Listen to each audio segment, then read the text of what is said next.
नमस्कार दोस्तों, आप सबका स्वागत है एक बार फिर से चौक विद अलका आवाम की आवाज़ में। मैं आ गई एक बार फिर से आप सबके साथ रूबरू होने, मुखातिब होने और आज दिल के हाल शेयर करने। तो उम्मीद करती हूँ आप सब स्वस्थ होंगे, मस्त होंगे और सजग होंगे और सुरक्षित होंगे, क्योंकि जब हम सुरक्षित रहते हैं तो देश सुरक्षित रहता है, समाज सुरक्षित रहता है, घर बार आस-पास सुरक्षित रहता है। बहुत दिनों बाद मैंने अपना ये पूरा एक मेरा जो तकिया कलाम में मैंने बोला है और मेरा एक आदत सी थी ये लाइन बोलने की, मैं भूल सी गई थी। चलिए, अब आइए आज के ब्लॉग की शुरुआत करते हैं। और अभी जैसे मैं एक्चुअली में क्या हुआ था ना कि मेरे हस्बैंड की तबीयत बहुत ज़्यादा ख़राब थी और काफ़ी क्रिटिकल कंडीशन था।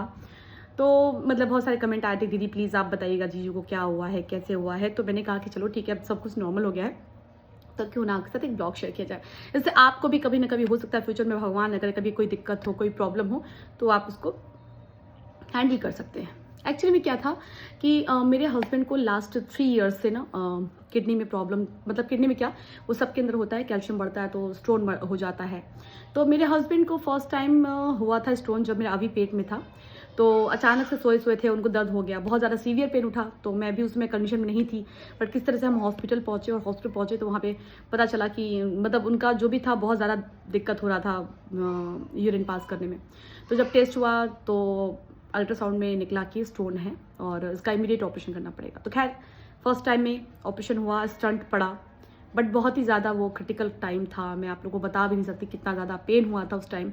और उस समय ऐसा संयोग था कि जिस दिन बेटा पैदा हुआ था उसके 3 से 4 दिन पहले उनका ऑपरेशन हुआ था। वो ऑपरेशन बहुत पेनफुल था, क्योंकि जो स्टंट पड़ा था हस्बैंड की यूरिनरी में, ताकि जो भी स्टोन है वो निकलता रहे, जो भी लेज़र ऑपरेशन हुआ था, तो उसमें काफ़ी पेनफुल था, फर्स्ट टाइम था वो। उसके बाद से फिर दे करके 1 महीना लगा था ठीक होने में, 1 महीना लगा था फिर ठीक होने। फिर बीच में क्या हुआ, 1 साल, ठीक 1 साल बाद के बाद फिर से उसी किडनी पे, उसी जगह पे जहाँ पे स्टोन पहले हुआ था, वहीं पे स्टोन एक बार फिर से हो गया। तो फिर हमने डॉक्टर चेंज किया और काफ़ी गोल्ड मेडलिस्ट डॉक्टर है, उनका नाम मतलब बताऊँगी, अगर किसी को ज़रूरत होगा तो बता दीजिएगा, मैं बता दूँगी कहाँ बैठते हैं वो भी बता दूँगी। तो उन्होंने ट्रीटमेंट किया और फाइनली सेकंड टाइम भी ऑपरेशन हुआ। और पहले वो हॉस्पिटल था बट बंद हो गया, त्रिपाठी हॉस्पिटल था, वो बंद हो गया। पहले वहीं पे वो आके ऑपरेशन वगैरह करते थे। तो उन्होंने इलाज किया और सेकंड टाइम भी स्टंट पड़ा, बट वो पता नहीं चला। काफ़ी, मैं तो बहुत ज़्यादा चक्कर आने लगता है, मैं देख के सब बर्दाश्त नहीं कर पाती हूँ। थोड़ा सा दिल मेरा कमज़ोर है इस सब मामले में, ना मैं किसी का ब्लड देख पाती हूँ, ना कुछ ऐसा देख पाती हूँ, तो मुझे चक्कर आने से लगता है। खैर वो टाइम निकल गया था, बेटा तो उसमें मतलब बड़ा हो गया था, 1 साल का होने वाला था। तो उसके बाद से फिर अचानक से मैं बताऊँगी इस बारी क्या हुआ था। इस बारी हम ना कहते हैं कि दिवाली के पहले धनतेरस था और घर में पेंटिंग वेंटिंग का काम चल रहा था, तो हस्बैंड भी लगे हुए थे उस टाइम। और उसके बाद से फिर क्या कहते हैं कि उनको पेन हुआ तो ये पेन किलर वगैरह खा लेते थे और थोड़ा रिलीफ की फेस्टिवल है। अब एक दिन क्या हुआ, धनतेरस के दिन, जिस दिन पूजा वूजा हो गई थी, हम लोग शॉपिंग भी करके आए रात को और अचानक से इनको भोर में बहुत ज़्यादा पेन होने लगा। तो पेन होने लगा तो इनको मुझे लगा गैस वेस होगा, क्योंकि ये बोल रहे थे कि जिधर होता है उधर नहीं हो रहा, नेक्स्ट साइड में हो रहा है। और कमर में बहुत ज़्यादा पेन होने लगा। तो फिर हमने कहा, फिर मैं घबरा गई, मैंने कहा ऐसा है अब बहुत ज़्यादा हो गया, चलिए हम डॉक्टर के पास लेके चलते हैं। तो बोले नहीं तुम परेशान मत हो, मैं चला जाऊँगा। और धनतेरस के नेक्स्ट डे ही डॉक्टर के पास गए और उन्होंने डॉक्टर ने अल्ट्रासाउंड वगैरह किया, बुलाया था तो अल्ट्रासाउंड किया उन्होंने कुछ देर बाद। और अल्ट्रासाउंड करने के बाद जो है रिपोर्ट बाद में आई, हस्बैंड घर आए। किसी तरीके से हमने मतलब छोटी दिवाली बिताई और नेक्स्ट डे दिवाली थी। तो आप लोग सब जानते थे कि हस्बैंड मेरे सोए थे, उस दिन तबीयत ठीक नहीं थी। मैंने बताया था कि हस्बैंड की तबीयत ठीक नहीं है क्योंकि उनको पेन ज़्यादा था। उसके बाद से दिवाली के नेक्स्ट डे ही जो है जब रिपोर्ट आ चुकी थी तो नेक्स्ट डे ही ये हुआ कि अब इनका ऑपरेशन करना बहुत ज़रूरी है, क्योंकि अब बर्दाश्त नहीं कर सकते। तो मैं आपको अल्ट्रासाउंड की रिपोर्ट यहाँ पे लगा रही हूँ, मैं कम्युनिटी में भी लगा दूँगी। तो अल्ट्रासाउंड हुआ तो पता चला कि जिस तरीके से पहली बार हुआ था वही चीज़ हुआ है। और अब इनके पहले लेफ्ट किडनी में था, अब राइट किडनी में हो गया है। तो सॉरी, हाँ, पहले लेफ्ट में था अब राइट में हो गया है। तो वही कंडीशन था कि स्टोन जो है आके फंस गया था और यूरिनरी की पूरी जो यूरिन है ब्लॉक हो चुकी थी और इस वजह से उनको पेन बहुत ज़्यादा हो रहा था। फिर जो है हम फिर लेट नहीं किए और फिर से ऑपरेशन हुआ। और ऑपरेशन भी सफल रहा। मतलब पहला जो था एक्सपीरियंस बहुत ज़्यादा बुरा था। उसके बाद से हमने पूछा कि डॉक्टर ये बार बार स्टोन हो क्यों रहा है। तो एक कोई टेस्ट आता है, हमें नहीं पता उस बारे में, मेरे हस्बैंड को पता होगा। तो वो टेस्ट आता है तो डॉक्टर ने बोला कि आप वो टेस्ट करा लीजिए, तो इससे ये क्लियर हो जाएगा कि क्यों बार बार बन रहा है। अगर आपको भी स्टोन होती है ना तो आप भी वो टेस्ट करा सकते हैं, उसका नाम मैं भूल रही हूँ, बता दूंगी बाद में। तो उस टेस्ट को कराने से ये होता है कि जो मेन रीज़न होता है ना किडनी में स्टोन होने का या बॉडी में जहाँ भी आपको किडनी में स्टोन हो रहा है, यूरिनरी पाइप में फंसा है, तो स्टोन बनने का रीज़न जो है ना वो पता चल जाएगा कि स्टोन बनने का कारण क्या है। तो मेरे हस्बैंड का वो भी टेस्ट हुआ, तो स्टोन में ये हुआ था कि कहीं भाई कैल्शियम तो नॉर्मल है, इतना तो नॉर्मल है कि आपको इतना स्टोन बन रहा है। एक बार बॉडी में जब स्टोन बनना शुरू हो जाता है ना, तो कहते हैं ना जैसे शुगर हो गया, वैसे अगर आपको स्टोन हो गया तो वो कभी भी होता है कि स्टोन हो सकता है। तो मेरे हस्बैंड को इस बार भी जब स्टोन हुआ तो पूरी तरीके से हमने पूछा फिर, तो बाकी की रिपोर्ट लगी हुई है, आप देख लीजिएगा, कम्युनिटी मैंने लगाया हुआ है। तो जो अल्ट्रासाउंड में आया था स्टोन, वो स्टोन को निकाल दिया गया।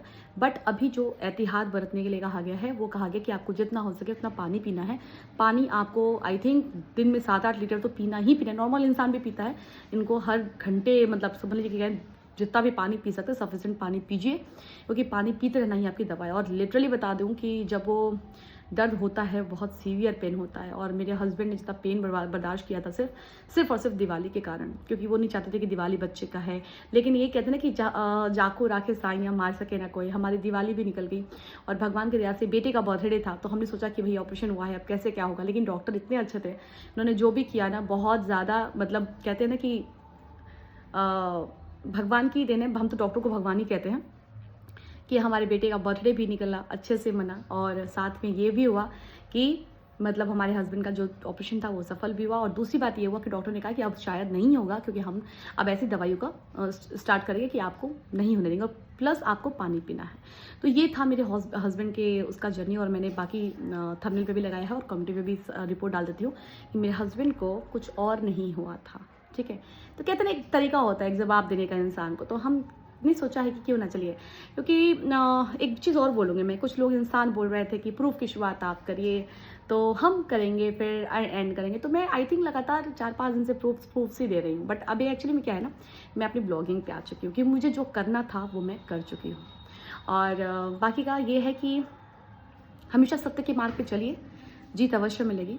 और एक लाइन लास्ट में और बोलूँगी मैं, इस यूट्यूब पे जिस तरीके से मेरा इन 1 महीने में कैरेक्टर एसिनेशन किया गया है, इस 1 हफ्ते में मेरे साथ 1 महीने में मेरे साथ इतनी गंदी गंदी हरकतें की गई हैं, जिसमें से अभी तक एक भी फ़ोटोज़ सोशल मीडिया पे एज अ प्रूफ, एक मैं इन्फ्लुएंसर हूँ, ब्लॉगर हूँ, यूट्यूबर हूँ, तो वो दिखाने के बजाय सिर्फ और सिर्फ मेंटली हरेसमेंट किया गया था।